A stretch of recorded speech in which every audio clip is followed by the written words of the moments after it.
Hi, welcome back to another episode of Live from My Parents' Basement. This week I sat down with one of my good friends, Isaac Combs, to discuss the movie Tenet. It's, I think, Christopher Nolan's 11th film, and we also talk a little bit about his films and why we love them. I know Christopher Nolan is one of me and Isaac's favorite directors, so we had a good time recording it, and I hope you enjoy it. Thanks. All right, Isaac, it's your first episode since January. That's true. Yeah, it's been a while. We did that director review. Oh yeah, that's right. That's in right. the summertime with Mr. Mitch Hobson. Mr. Mitch, that's correct. Let me put this down. I gotta make sure my face is in this. Beautiful face. So we watched separately recently Tenet by Christopher Nolan, who's your favorite director. Probably. I don't really know, but he's definitely like top three. Top three for you. Yeah. So what'd you think of it? Oh, first off, let's try to not spoil it.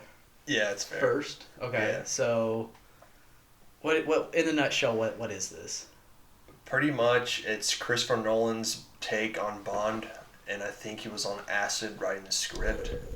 But it's basically like an element of saving the world, but with this like time inversion physics concept put into place, pretty much. Okay, it's got John David Washington, who's Denzel Washington's son.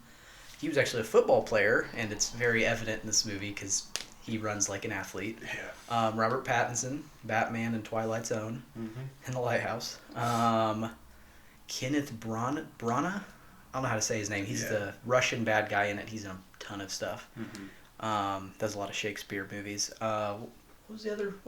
Aaron Taylor Johnson. Aaron Taylor Johnson, and then what was the woman's name? Elizabeth Debicki. Elizabeth Debicki. She's good. I like her. She's very tall. So, what's your general thoughts on the movie?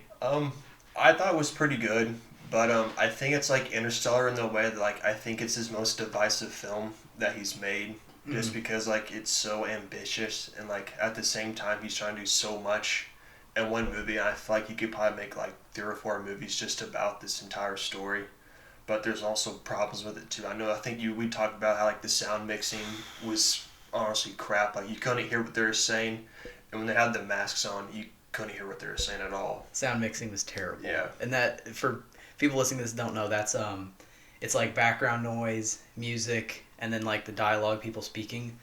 You're trying to balance that to where it's not too loud, but like half the time the music was just drowning out people listening. Like, I couldn't hear them. Like the part where I couldn't hear a thing was when they're out in the ocean like racing with those boats, and like I legit could not hear a single word that they said. I didn't know any of them. Yeah. Oh gosh, spiders on me. Ooh my. Ugh. I probably judge it too harshly because I love most of his other movies. Yeah. I'm not a huge fan of it, but outside of that, technically, what they do with like the moving backwards in time, phenomenal. Yeah, incredible. Like I don't know how they pulled it off, especially like the fight scene in the at the airport with John David Washington. That was just insane. Well, because like he was fighting a stuntman moving in reverse. Yeah. And then there's like a lot of it was like stuff going forward and they'd run it back. But some of the stuff I felt like they had to do things in reverse and then run it forward for the purposes of the. I mean, first off, if they were able to say if they never did that and it was like 2 people fighting forward, but they were able to splice those clips together, that's incredible. It really like technically amazing. Besides the sound mixing, amazing. So who'd you say your favorite character in it was? I'm biased towards Robert Pattinson, so I'm gonna go with Robert Pattinson, who plays Neil. Yeah. But also I did love John David Washington. I think he's a next star of Hollywood too, just because he's Denzel's son. I'm with that. Yeah. I think my favorite character, at least I thought was most interesting, was actually Kenneth Branagh's character. What was his name? He's Russian. I want to say Yuri. Andrei Sator. Yeah. Okay. Sator. Yeah, I thought he was interesting. He was at first, like toward the end, I didn't understand because since he's a bad guy, that's no spoiler, what his motives were. But then the end, it was very simplistic. But I was like, I I'm alright with that. Yeah, it makes sense. Like, pretty much. I guess if I told his motive, it'd kind of ruin the movie. Yeah. I guess so. There was... This won't... Well, no, we'll do that in spoilers. But overall, what would you give it out of 10 then? Out of 10, I'll probably give it like a 7.5 out of 10. That's probably about what I did. Yeah. I think one criticism I have of this movie, and it's odd for me that he wasn't able to do this, because he's always been very high concept, borderline like artsy auteur, with his movies, but all of them have some type of message. And I know you said you thought it was duty and responsibility, and I understand that, but even like Interstellar, which I think's fine. I don't think it's his best movie, but I like it. There's still the message. It's very schmaltzy at times, but at the end it's love and loving each other, because Matthew McConaughey's character, it's sort of this idea, it's sort of a metaphor for like love transcending time, space, and power. So I mean, that's evident. I didn't really feel that with this movie. I didn't really get any, like, the duty thing I get, but even like you watch The Dark Knight, which I'd say is his best film. Yeah. It's all about sacrifice, and even though you're doing the right thing and you know you're doing the right thing, you might be despised for it, but you're doing it anyway. Yeah. Also, I've talked with my friends about this too. Like, he kind of talked about like there's no like emotional kind of payoff. No. But like the thing I told him was like, just because like part of the mission, like they couldn't tell anything about themselves, that would give them away. Otherwise, it'd compromise the mission. I think that's why there's no like real emotional kind of payoff or like atmosphere going on between the characters. But no, that makes sense, because they're very secretive throughout for time reasons. I love when a movie can get away with never naming the main character. Love that. I think that is brilliant, because half the time I'll watch a movie and barely pay attention to the person's names, but then you watch this and you're like, John David Washington's character's name is literally the protagonist, which I thought was like the only time he calls himself jokingly the protagonist at one point, but that's the only time his name is referenced, and I'm like, I love when a movie does that. So I think I'll give it like a 7.5 out of 10. Mm-hmm. And I come around, because earlier you said how if this was any other director, it'd be a masterpiece. And I was like, and he's probably right. Yeah. All right, so getting to spoilers. It's almost like people are confused by Inception. I understand Inception. Yeah, same here. Like the first time I watched it, I got it completely, but I know there's people who've watched it also and had to watch it again to get it. Yeah, like I watched Inception the first time and I was able to follow my. I don't think it's. If you sit down and and I'm not even saying focus hard, just pay attention and it should make sense. I watched this in theaters. It wasn't like I was on my phone. I'm still confused about most of it. Yeah. It makes sense in the general thing. Like, I understood what happened, but the bits and pieces, I don't get. Yeah, it's like with Inception, you have Joseph Gordon-Levitt's character Arthur pretty much given all the exposition and literally explain everything that's going on. Yeah. And then with Tenet, they don't explain jack crap at all, pretty much, and you're just following John David's character, and the pacing is just super fast, like it's jumping from place to place, and like it doesn't really explain a lot. And also too, with the sound mixing, when there is dialogue, you can't hear it. That's what really pissed me off, because Inception, sound mixing is fine, and it's confusing, but you have Arthur, you have Joseph Gordon-Levitt and Ellen Page telling you what's going on. The scenes in this where they're doing that, I couldn't hear them, so irrelevant. Yeah, plus because it's cutting too from scene to scene. Like after the movie, I had to go back and look up, who are these people from the future? What was going on? Like, what was going on with like the painting with Kat and John David? That still didn't make. Yeah, you explained it to me, and I still doesn't. Yeah, make sense. It didn't make sense when I watched it, but pretty much like she's like she analyzes art to make sure if it's fake or authentic. And there's this painting that was forged, that was fake, that she purposely passed on so she'd get like $9 million from her husband. I think probably like to get away from him to use that money. And I think he found out, and he was using it as blackmail against her. To keep her, to get her like arrested for like. Yeah, so like he said like if you leave me, I'll get you arrested for forgery and stuff like that. So so that's why they broke into the airport to steal the painting, which. He must have done the temporal pincer movement and known they would have been there if he moved it out of there. So I don't even know how to explain that part. There's just a lot hypothetical that could have gone on that wasn't like explained, but it could be implied, or maybe it's Nolan telling us just to think of it as our own, interpret it. But I mean, art forgery, you go to prison for that, it'd probably be all right, though. You're not getting, it'd probably be like because there's, I think that'd be okay prison time. It's like she's rich too, so she'd probably get out of it. Yeah, she'd get out of it. My favorite scene in the movie. Okay, it doesn't matter. We're in spoilers. Like I did not like the first 2/3 of this. Mm-hmm. I was just like, this is convoluted. None of it's coming together. When they went to the airport to save Elizabeth Debicki on the gurney. Yeah. Turns out John David Washington. They'd gone back in time to see they'd gone back in time to a place they'd already been, and the place they'd already been, John David Washington had bought this like security guy in like all black. You couldn't see his face. He was fighting himself from the future in that scene, and so when that came back, I was like, okay, that puts it together for me. Mm-hmm. The last third was way better, but there was still some wrenches thrown in there. That I was like, I don't know about this, but overall, it's fine. It's not my favorite. I put it in the bottom tier of his movies. It's very ambitious. I'll give him that. Yeah, I mean, it's very unique and original. Also, when I watched that part, whenever he's fighting, it would have been himself. I leaned over to my friend and said, hey, I bet he's fighting himself. So when it happened, I called, it's like, let's go. And also, too, like, what I like with Pattinson's character is, like, he knows what's going on but doesn't tell John David anything. Yeah. So he's, like, pretty much lying to him the entire time. So you're kind of, like, suspicious of his character. And then, like, it all comes together. Like, only John David's doing has zero idea what's going on. Like, everyone's just kind of babying him along the way. I do like the chemistry between him and Pattinson and John David Washington. At the end, it's hinted toward a sequel. I'd love a sequel. I would too. I would love to see them what they did, like to get to the point where Tenet took place. Because like even Pattinson says like, oh, like we get up to some stuff together. Because if you assumed that his character in that movie's just Robert Pattinson's 34, say he's 34, say that because again I don't know how it doesn't really make sense. Why? But if they make a sequel, which is like, there's only been one other time when Nolan's just straight up said, "Hey, we're gonna have a sequel." It's the end of the Batman Begins with the Joker card. Yeah. This is the second time he's done that, and that was 14 years ago. Yeah. So I think this next movie, because he says like, "Oh, I've known you my whole life.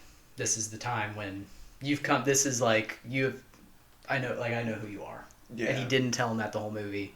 So the next movie, I think if they did it, it'd be John David Washington's character, maybe 10 years older, and then Robert Pattinson's. This movie would technically doesn't really make sense because it'd be John David Washington's future, but Robert Pattinson's past. Yeah, because he says like this is the beginning of our friendship for you, but it's pretty much the end of the road for me. So think after the movie, whenever Robert Pattinson goes and gets himself killed. Mm-hmm. John David Washington probably met him like a week later.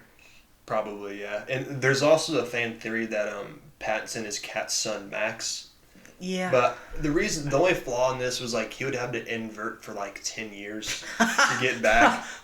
Because he dyed his hair blonde for the role. Like I don't know why he would do that. It's true. And also the accent and stuff like that. And also I did look up. Max is short for like Maximilian. If you take the last 4 words, reverse them, it's Neil. So, yeah, it's possible, but I don't think I buy it. But it's still cool to think about. Another podcast I listened to, they hadn't seen this movie yet, but they enjoy that in this movie and in Inception, the type of suits they have their characters wear. Because in Inception in this, they all wear very odd jackets. This is weird. Who cares? But I just think it's interesting. They wear weird tweed jackets and big weird looking shirts and brown pants, but they're so mismatched and odd looking. It's almost stylish in a way. Yeah. Because it's this John David Washington shows up to this party with it's like a gray jacket with a black polo shirt buttoned all the way up. Yeah. It looks weird, but I 10 years from now that might be the thing because it's remember Eames? Yeah. Eames in Inception, he has big tweed jackets with shiny red shirts and brown mustard brown pants, and you're and now today you're it's pretty cool. It's okay. Yeah, I love the costumes, like in the suits that John David and Pattinson all wore. I love that. It's cool. Like it's cool to see him wear nice suits. It is nice. It's like they're talking about the plan for something, and Robert Pattinson had on this suit, but then just like a scarf. Yeah, a little scarf thing on, yeah. That was great. Yeah. So yeah, where would you put this in your Nolan rankings then?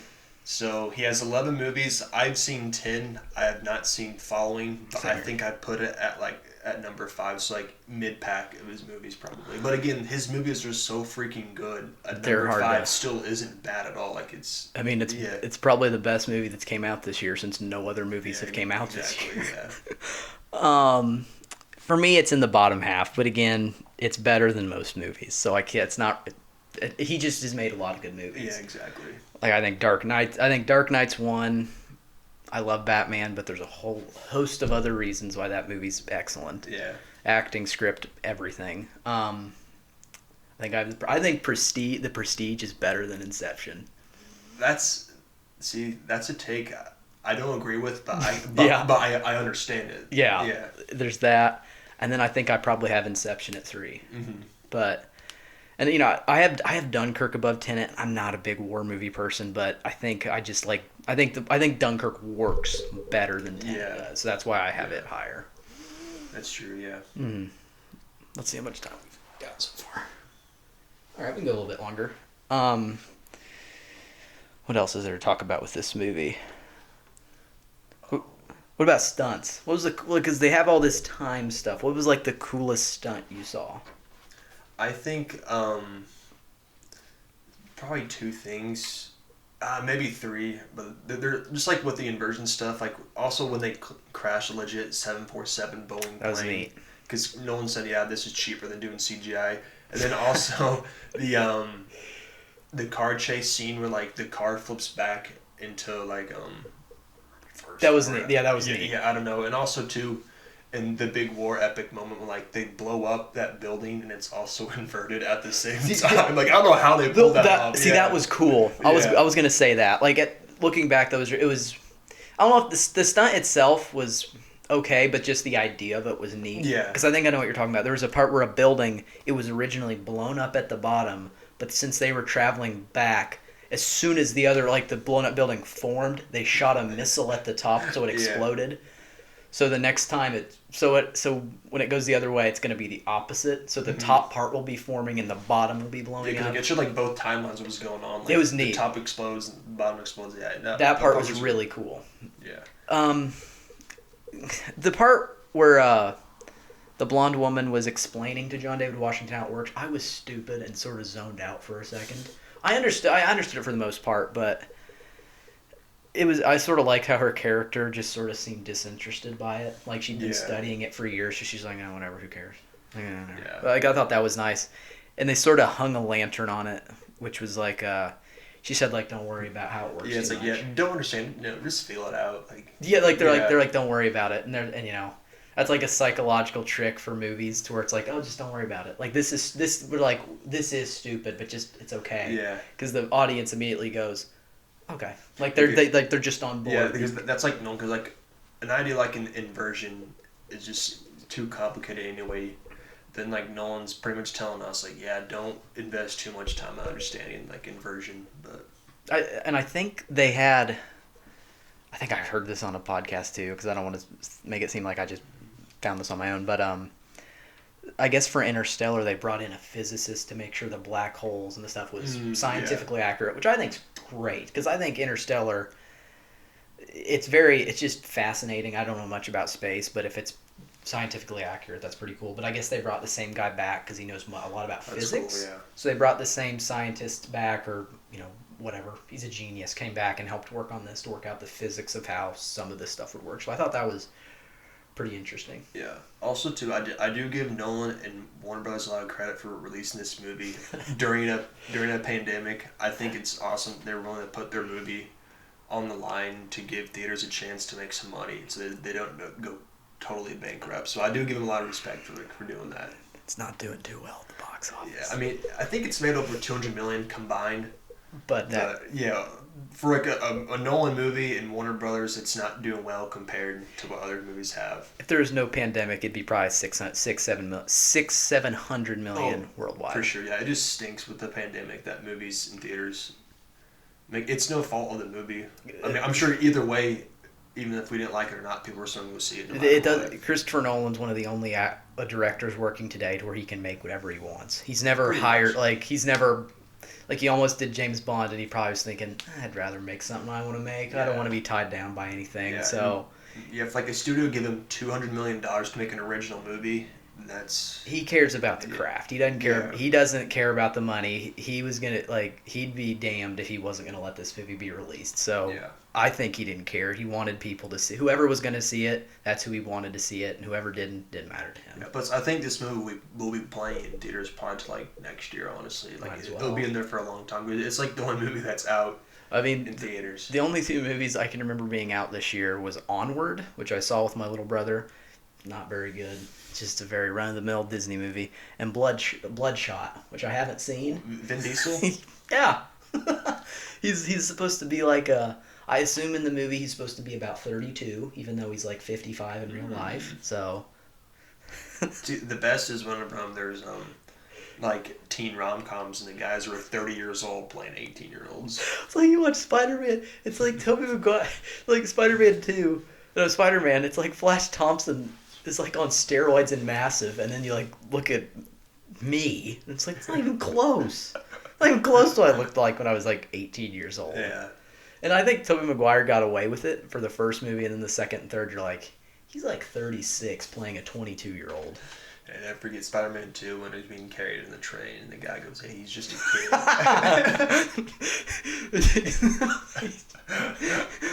He's got 5 o'clock shadow. Yeah. He's just a kid. He guy's 35 playing a 21-year-old here. Oh man, that reminds me of Willem Dafoe. That brings it back to The Lighthouse. Mm-hmm. Pattinson. Great movie. Yeah. You've watched it 3 times in a week. Yeah, because I was in quarantine for a week, and I watched it back-to-back nights, and I can't get enough of it. Incredibly entertaining movie. Oh, yeah. It honestly might be my favorite comedy. It's funny. Yeah, I think it's funny above all else, that he, themes and stuff he explores. It's just a funny movie. It's supposed to be... It's almost like a black comedy, a very... It's not really a horror. I think people think it's a horror movie. It's not really a horror movie. Because it's got creepy elements, but even those parts, it's funny. Mm-hmm. Yeah. There's this part where, Robert Pattinson, this bird's annoying him, so he just picks it up and just beats it into the ground repeatedly, and... What did Willem Dafoe say to him? It was bad luck to kill a seabird. Best not kill a seabird. Because I just love the accents that they do, and I God, know Pattinson loves doing accent work, and that's why I love a lot of his work. Is he's just doing these really good accents, and like the King, you notice his over the top French accent. I watched 30 minutes and quit, but I need to finish. He's that. in it for 5 minutes tops, but.